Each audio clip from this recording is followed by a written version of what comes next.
was in the water for 4 minutes. Oh. Is it a golden trevally? I'd say it's queenfish. That is an ambitious queenfish. Yeah. The size of the lure.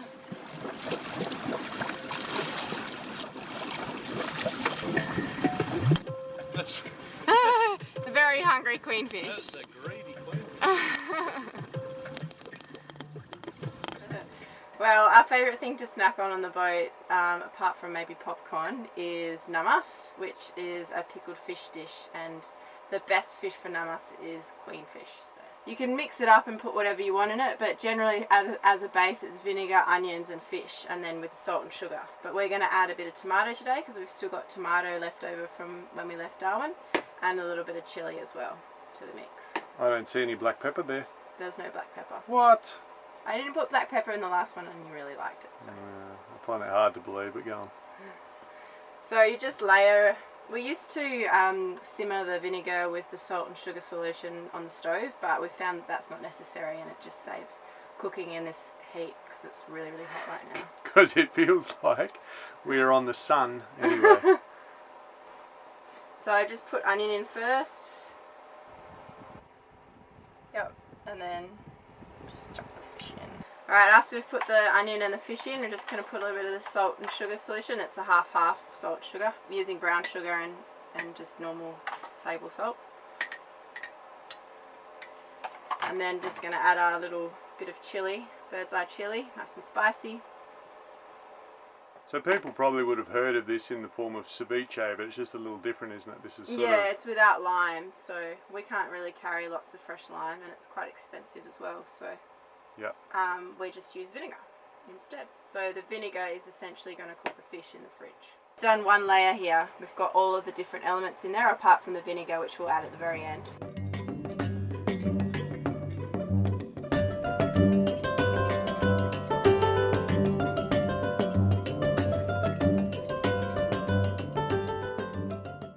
So I'm going to put half just standard table white vinegar, and then the other half is going to be apple cider vinegar.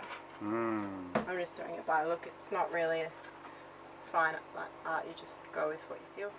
Alright, so I'm going to shut it up, and then I'm just going to make sure there's no air bubbles and just give it a little roll. After doing that, I actually need to top up with vinegar. Okay. And we're done. Let's put it in the fridge. In she goes. How long is it going to take, Pascal, till we can eat that thing? Well, you could probably eat it after 6 hours, but we like it to be really cold, so it is so hot at the moment. It's incredibly hot. Lunchtime. Lunchtime in the sunshine. You're not in the sun. The back of your head is. Yeah. We've got a makeshift shade colours. set up. Actually looks pretty good. Just got to hem it. As you can see, it's a bit tatty. Well, this is the test run, isn't it? Now that we know that it's suitable. Yep. Hem it up. What's for lunch? Got some kimchi. That is the big tub that we left with. Yeah, so it sort of smells a little bit like the tip, but Yep. it tastes delicious. This is our queenfish that you turned into nummus yesterday. And surprisingly, this is some creamy mashed potato that goes really well with pickled fish. Yum. And we're eating it with chopsticks Which is tricky with because mashed we potato. can. But why not? Because we don't want to make dishes. Because, believe it or not, it feels like we're at Anchorage, but we're actually sailing. We are actually sailing. We're in the Bowen Strait.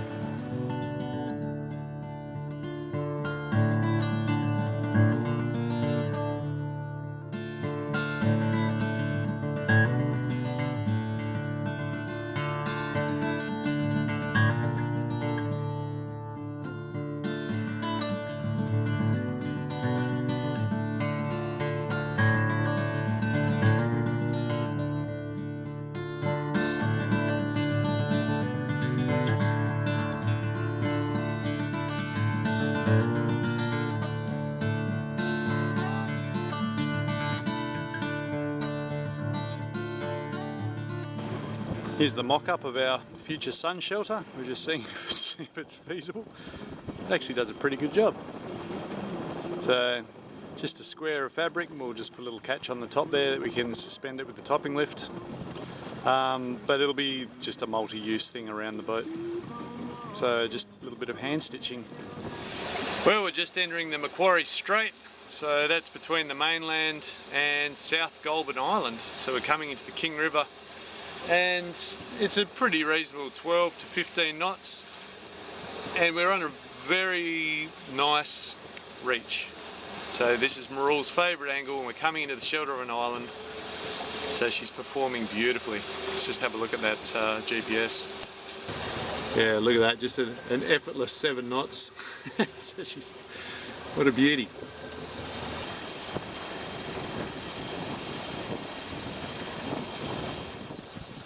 Well, it was a bit of an interesting day's sail, and now we're just ghosting under headsail into the King River. I'm guessing that it's named after my hero, Philip Parker King. If you've watched the other videos, you would have probably heard me rambling on about that guy. Yeah, so we're just ghosting in now. We had a great run through Macquarie Strait. We got up to 8 knots there. We picked up some favourable current. Then we got our head kicked in a little bit as we came around the corner. Had to triple reef everything, just some bullets coming through. And now we're just ghosting along. Just going to go down and find an anchorage at the base there where Pascal and I might go and annoy a few barramundi tomorrow. Do we need fish? We can always do with barramundi. We can always do barramundi, yep. And mud crabs. Crab.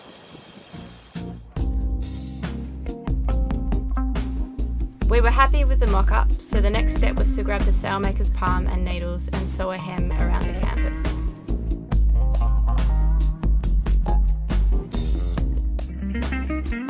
Whilst I was busy sewing the canvas, I set Troy to work whipping the ends of the cords that would be used for the canvas. Every line on board Mirrool gets its ends whipped to stop the ends from fraying, and this was no exception. Now this is a very, very basic whipping that I'm doing here. Hopefully a picture's worth 1,000 words. Basically we start just by over-wrapping one end, wrapping it up to the top, and then when we reach a certain section, if you look closely you can see I'm twisting one bit of the rope around a standing end, and then after I've done about 6 or 7 wraps, I'll grab the tail end of it and pull it down.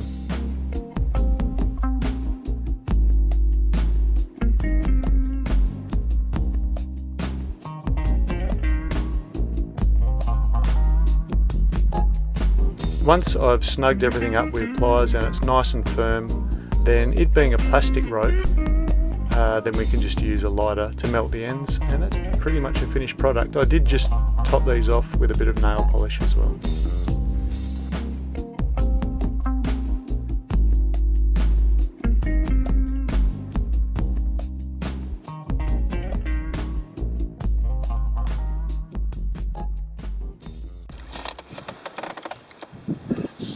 Small little barrow, this one. Little male.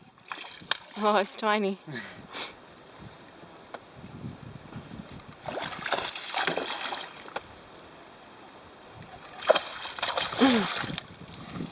He's active.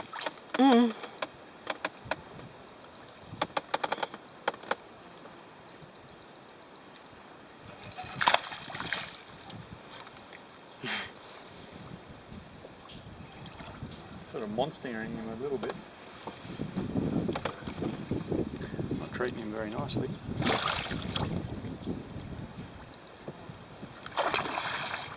As soon as he jumps, just pull him back into the piss.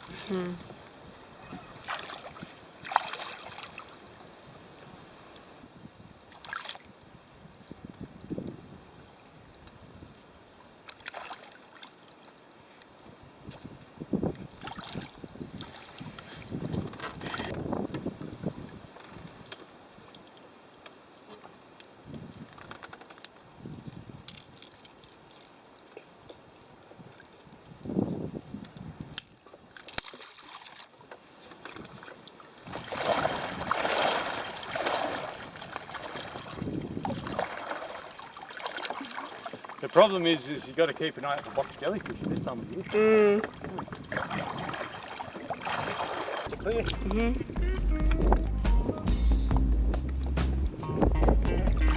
Whoa, look at the nipper on him! Oh, he's a beast!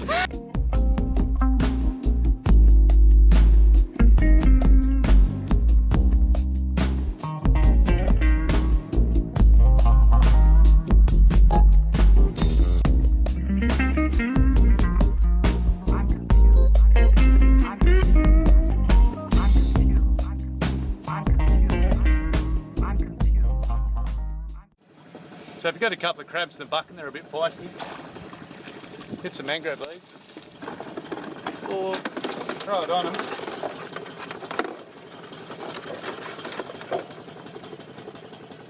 Quietens them down, it keeps them cooler. Look at the run there now. That just Look at happened. these oysters, Pascal. Yeah. Look at that, they are Big oysters. big oysters. Lots of hermit crabs here. This is such a lively little spot.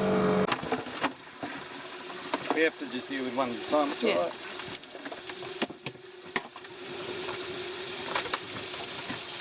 Oh, he's really trying. So that spot right there, in there is the central nervous system. Remember what we did with the crayfish? Yep.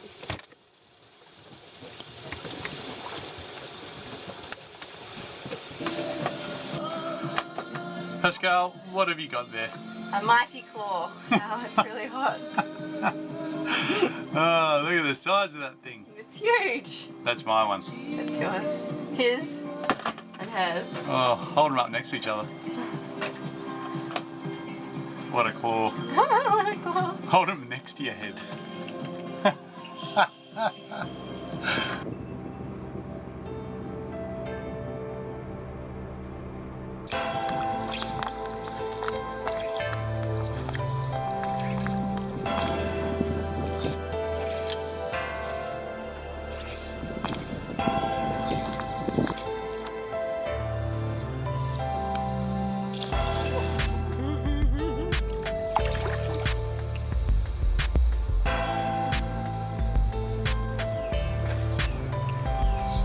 Oh, Jesus.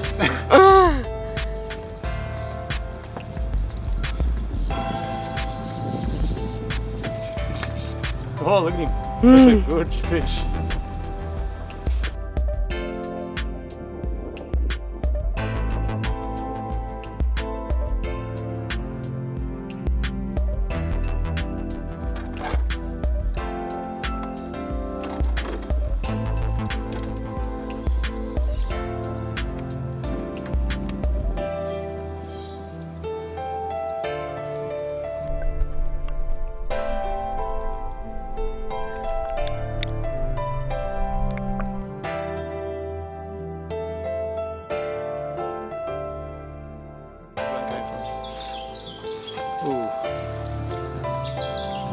Oh! You're cranky. Yeah.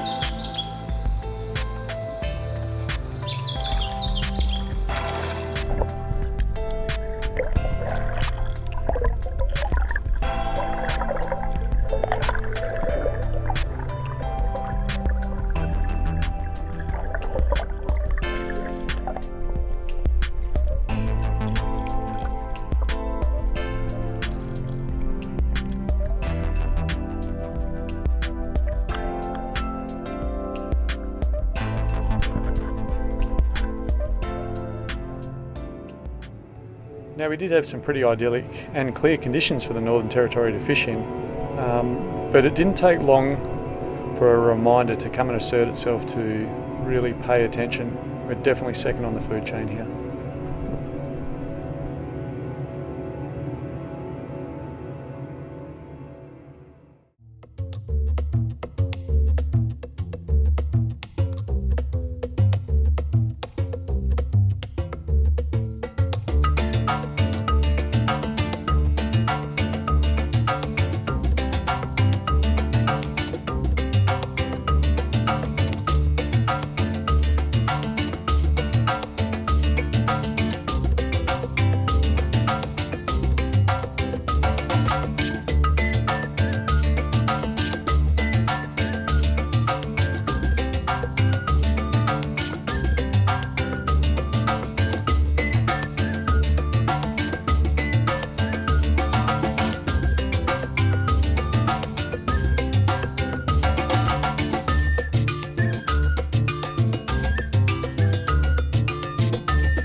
hopefully you've got yourself a crab as well, and if you're wondering how to tie them up, it's pretty widely known all through Northern Australia, but if you've never done it, it's really easy.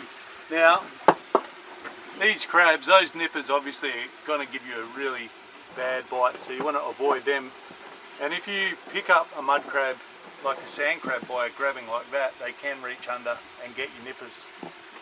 So you grab them by the back legs, and if you're going to tie them, you push down on the top of their carapace. This one's pretty strong, and you get your foot on the top of them like that, and that holds them pretty well. I'm going to use this string so you can see it, but all you're basically doing, let's move him over there so you can see. So it's just like you're putting a necklace on your sweetheart, like that, and then under the nippers, like this, almost like you're making a set of reins. So you get it in that groove there, and then you could just pull the crab in like that. Okay. So push his nippers in, and then when you want to secure it, it's just, you wouldn't use this long a string, under the back swimming legs. I'll turn this crab around just so you can see. So it's under like that. If you were going to do it, you'd still do all this just with the foot on top of the crab. Nice and tight. Squeeze them a bit together. Take it like that. And then, oops. I was going to say tie a nice bow, but I've forgotten how to do it. There we are. That's what happens when you don't wear shoes for a while. There we go. A quick release granny. Now you've got a couple of loops to carry your crab to your barbecue.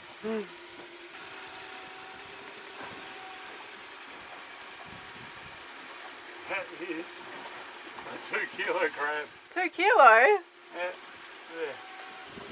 Yep. Just like nothing under 2 kilos. So for cooking these crabs, we prefer to take the gills, obviously the top cover, so we've taken the top off, the mouth parts, all of the guts inside and the gills. Just, I find that that's a better flavour. It's just a real, I don't know, it makes the meat overly rich, I think, if you're cooking with the guts, but that's much better. And also, you can just snap it in half quite easily if you want to arrange it in the pan.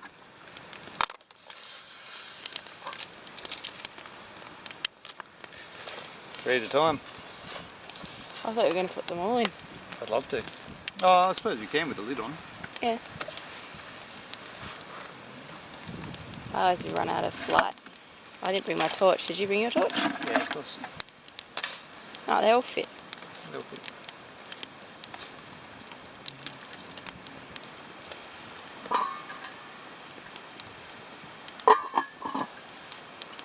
Hmm. 10 minutes. Mm-hmm.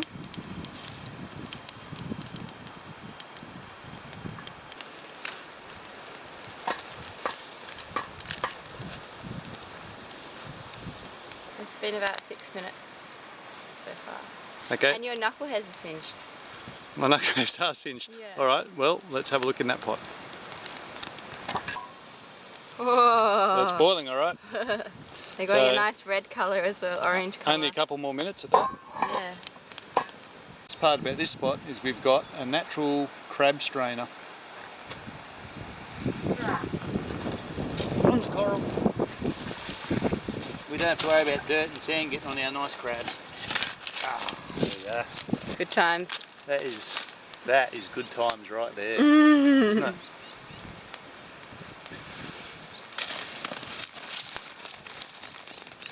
So the old time saying is you cook the crabs in the water you caught them in. That's what we did. So we didn't have to go and get fresh water and salt it. Cooked it with the seawater that they came from. So these are going to be just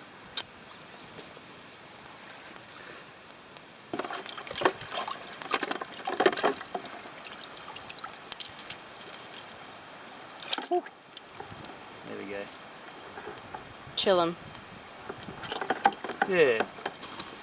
So the wholesale price for mud crabs in the fish markets in the cities, I guess, is anywhere from $50 to $70, and then in a restaurant you might pay what, 90 to $200 a kilo, depending on where you're eating. So, what do you reckon, Pascal? We've got about 250, $300 worth of A crab. prime seafood here. It'll take us a while to break even on the price of the yacht, but we're getting there. Just look at that. Sensational. When we kill the crab, you see that I punch a hole right through there. And you can see that's where right there is where its nervous system is centered, and that's why you do it. This would be the mouthpieces and the eyes and everything like that, and it would come back into here. Seawater is also good for putting out fires. Yeah, seawater puts out the fire. It's also on the tide line, so we know that this, even though it's on sand, so it's a good insulator, but we know that it can't have burnt down to the old dead roots of this thing, and it's going to cause a fire later on because this tide's going to cover it.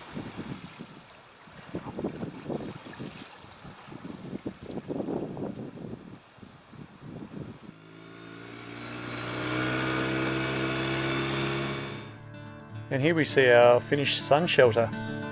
Pretty versatile little bit of fabric really, and Pascal did a great job of hemming it. Now to set it up, we ran 2 cords from the dodger and we put it back to the backstays to give it a bit of structure. Then we just drape that over, and then using a few different knots, bowlines and rolling hitches, we secured it to various parts of the boat, and it's very adaptable. We can just tie it wherever we want to suit the sun that we're having to deal with at the time. Okay, Pasky, what's it all about? We thought it was time we should thank some people. It's long overdue. We are long overdue to thank a few people, definitely. So let's start by thanking our new friend and long-time commenter, Ed. You know who you are, Ed. He actually approached us wanting to donate money, and he asked us to set up a means that he could do that, which we have. So it sort of segues into me wanting to thank those people that have gone on and followed that example and donated. It's made it a better Christmas for us, hasn't it? Yeah, definitely. It's been nice. We really appreciate it. So for those people that have donated to us, we can't thank you enough. So, and also some people have been asking about Patreon. What's the score there, Pass? Yeah, we're looking into setting up a Patreon account. We've obviously been remote for most of the year, so we will be getting in somewhere where we can set it up on the internet and actually focus on that, and we're hoping to have that set up in a couple of months. So if anyone wants to get on board and become one of our patrons and get access to extra content and helpful hints and get in touch with us more personally, then that's going to be coming up in the near future. I know I've answered messages and comments, people asking, when's Patreon. So again, that just really shows, and we didn't expect it, but it really shows the generous nature of our viewers. So we're blown away, aren't we? Yeah, definitely. We didn't expect this to happen so quickly. So yeah. I really didn't think that people would be asking to give us money. So for everyone that did, I'm getting all emotional now, but thank you very much. And I guess we'll leave it there. Yep. Thanks.